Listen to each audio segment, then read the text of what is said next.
Now it brings us to Miss, as my grandmother would say, Lovitta Foggo. A phenomenal canvasser, and she's everywhere. And like every week when I go and see my grandmother, she always asks me, "How's my friend Lovitta doing? How's Lovitta doing?" So, with no introduction needed, we have Miss Foggo.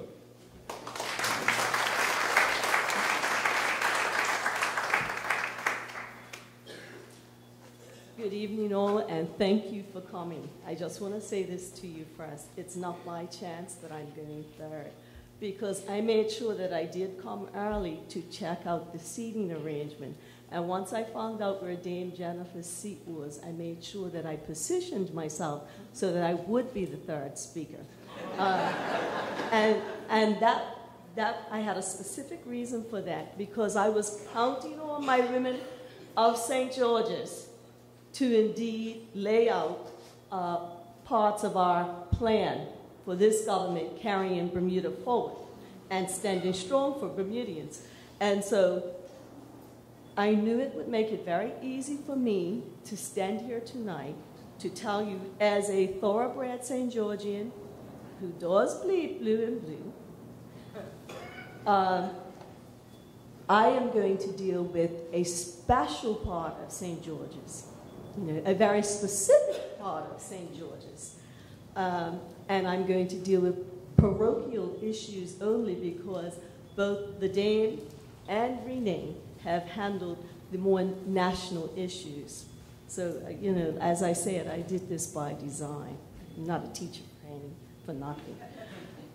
That special part of St. George's is St. David's. So not only do I bleed blue and blue, part of me bleeds blue and gold, okay? And I have to say that because I don't know if my brother is here, but he challenges both myself and my daughters quite often when there's any match between St. David's and St. George's. I make sure that I am dressed in neutral colors, but my daughters are very clear about what side they stand on, and though it can't match, it's blue and blue. When St. David's and St. George's play, because my daughters have grown up in St. David's, they're like pops. We stick up for St. David's, So, I'm very thankful for all those St. David's Islanders who are sitting here because they know that they are St. Georgians too. But as I said before, they're special St. Georgians. And I want to say that for close to 30 years, I've been living in St. David's, and as I've said, I raised my family in St. David's, both my daughters and my 2 grandsons. And we do love our community, St. David's. I am honored to be here to represent the residents of Constituency 3, and profoundly blessed to have been the voice for St. David's these past 5 years, serving in the House of Assembly.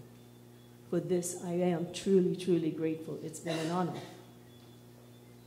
But where's St. David's going? Well, over the last term, I've taken a St. David's first approach when advocating for our community.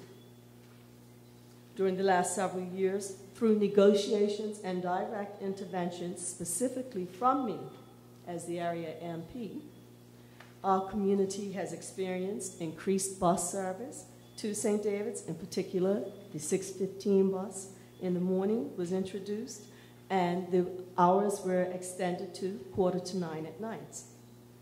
We had the installation of the Lovitta Foggo Clinic to St. David's, and that's been a godsend for all of us from the Eastern area, and indeed for Bermuda, because we have people coming all the way from Somerset to come and use the clinic down in St. David's. We had increased support to the Gymnastics Association, and our sports minister can tell you about all of the accolades that the group in St. David's have achieved through the numerous medals that they've won and the international recognition that they've brought to Bermuda through the gymnastics program. St. David's Cricket Club has received assistance with repairs to its grounds of various types. We've had increased street lighting, speed bumps, bus shelters, and road repairs. St. David's Primary School enjoys a new sidewalk and a pedestrian crossing with warning lights. I've lobbied for the continuance of the St. David's preschool when at a time it may have been on the chopping block. St. David's Lighthouse underwent major repairs and reopened again as part of the tourism product. And this was one of my first endeavors once I became an MP. The Dark Bottom Playground received new equipment and fencing. Cashew City Beach has received several allotments of beach sand, and some as recent as a few weeks ago, because one of my constituents, of course, made sure to inform me that when they walked that way, they were pleasantly surprised to find more beach sand down there. Let's if it stays. I provided a series of meetings with the police, leading to an increased neighborhood watch zones, and indeed increased the police responding to constituent demands have carried out more surveillance in the St. David's area, and I received several phone calls from the constituents to say that they have noticed that increased presence of the police.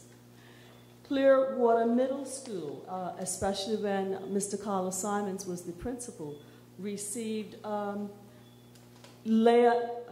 received land, but was allowed the use of land from BLDC, and that land is still there for Clearwater Middle School's use. The racing bodies down at Clearwater gave an undertaking to observe some race-free weekends. And I'm speaking about all of these things because these are the things that have mattered dearly to the constituents of St. David's. When down at Cooper's Island Nature Reserve, when that first opened, often, especially during the spring and summer months, often the gate was closed around 5:30, 6 o'clock. And so people traveling from, commuting from Hamilton back to St. David's found by the time they arrived there, they could not continue the walk right out to the point. So I lobbied for that to remain open till dusk, and even now, that is the case. One thing that stands out is that I fought alongside my constituents when there was the threat of a condo development at SoFar, and we won by working together. And that site now, thanks to the then Minister of Works, it was assigned to the residents for park use. St. Luke's Lane, as we speak, is being ready for redirection of traffic, and that was something that neighborhood in particular, I guess you can say, moaned about nonstop because of the safety issue that such a narrow lane created. And as of tomorrow, 1 o'clock, the redirection will have been completed. And I did, speaking to the engineers just yesterday while they were on the road, because I was driving around making sure that they're going to meet the deadline that they claimed that they had put in place. They did tell me that quite a few of the residents did come out and said, thank you, it's about time. So those are just some things. Government, indeed, overall, also has helped with certain programs in St. David's. And indeed, it's the development of the Cooper's Island as an eco-tourist nature reserve. And they are still working towards making that nature reserve, I guess you can say, complete. The Ministry of Education relocated to St. David's. And as a result, there are more people in St. David's, spending more time in St. David's, spending more money in St. David's. And also, and this should please everyone, there's an immense reduction to the public purse. Increase to the public purse, but spending out of the public purse, because tons of money is being saved in terms of rent by having the Ministry of Education housed down there. The government also established and erected the monument at the Battery honoring Bermudians who have lost their lives at sea. And they also provided renovations to that Battery. We have the installation of the Southside Police Station that services all of St. George's. And again, just having that police station there creates a feeling of safety. We have the development of low-income housing, particularly at Harbor Village. And once that was erected, we were then able to honor one of our St. David's heroes, Mr. Hilton Richardson, who was a long-serving educator in St. David's and who touched many lives in St. David's. I have, with the assistance of my government, helped to ensure that our community needs attended to and attended to in a timely manner. I will continue to address all concerns as they arise in St. David's. St. David's has a voice. But are we finished? No, we're not finished. We have much more work to do. More streets to fix, more lights to put in place, more repairs in general, more neighborhood watch zones, more community effort. How, you may ask? Well, one of the ways, in speaking with some of the churches, we wish to get the churches to work collectively in establishing an area program which will provide for both seniors and children a site or sites that give them a meeting place while promoting community togetherness. St. David's is in, I guess you can say, according to the people of St. David's, in dire need of a community center.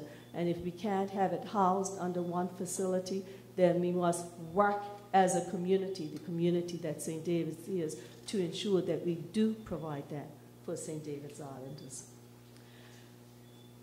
Okay. And I do want to point out that the church is indeed doing great work. And I can say that our premier did speak with, I think it was the Seventh-day Adventist Church. And as a result of that, under the direction of the bakers, who are members of the Seventh-day Adventist Church, they provide dinner for every Wednesday evening to those who are in need of assistance. Blanche Bratchell with her church, likewise on Friday evenings, provides much assistance to our people living in St. David's. So, and I can say that Reverend Milton Burgess did approach me with this same idea of getting the churches together to provide the type of community center that St. David's is crying out for. Okay, the plan is to make St. David's a self-sufficient community. But we won't arrive at this by creating more development, because St. David's Islanders have been, and residents have been, very vocal about the fact that they don't want to see that area overdeveloped.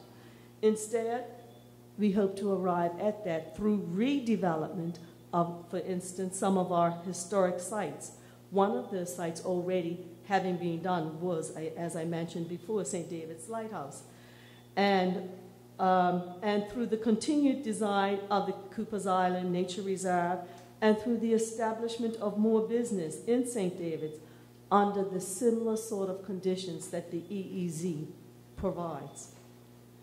We need to restore places like Soldiers Wharf and 110 Steps, as this will further enhance the tourism product in St. David's.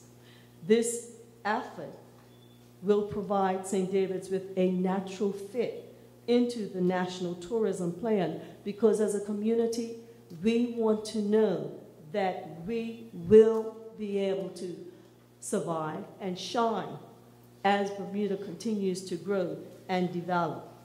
And that indeed is one of the ways in which St. David's can do that. St. David's will be seen as another tourism hub, because through the combined efforts of St. David's Islanders and hopefully working with our government, one way or the other, even though it's not a small job, but it can be easy in the sense that through small projects, we can get St. David's up and running as another tourism hub, and talking to people like Mr. Albert Fox, Mr. Kimmy Mello, who are ambassadors through driving taxis, and seeing the type of service that they give. Places like this, Soldiers Wharf, which will provide a history, if they're able to walk through the same path that the soldiers did in the 1940s too, and point out where historic land sites were. This can greatly enhance our tourism product. I am committed to helping St. David's be recognized as the Indian heritage site and to helping our community move in the direction which will eventually see St. David's as a sister town to St. George's. St. David, and with all of it, they gave you the 10-point plan that has been outlined by our leader.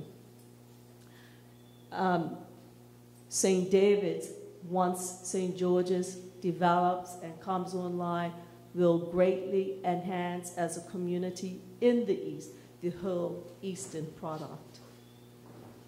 As I said earlier, St. David's will be a tourism hub. St. David's will not be left off the map. And I want to say thanks to you, my constituents, and your willingness to reach out and keep me informed about community needs and concerns. I can stand here because of you, because of your assistance, and say I'm standing strong for the St. David's Islanders and standing strong for my community. I want to continue standing strong for our community in the House of Assembly. And so I want to be the constant change agent for St. David's that St. David says that it needs, and the ever-evolving change agent. And I just want to point this out. Margaret Mead said, never doubt that a small group of thoughtful, committed citizens can change the world. Indeed, it is the only thing that ever has. And so, St. David's, I'm looking to you to help me get St. David's where we know St. David's ought to be, and that is the #1 community in Bermuda. Thank you.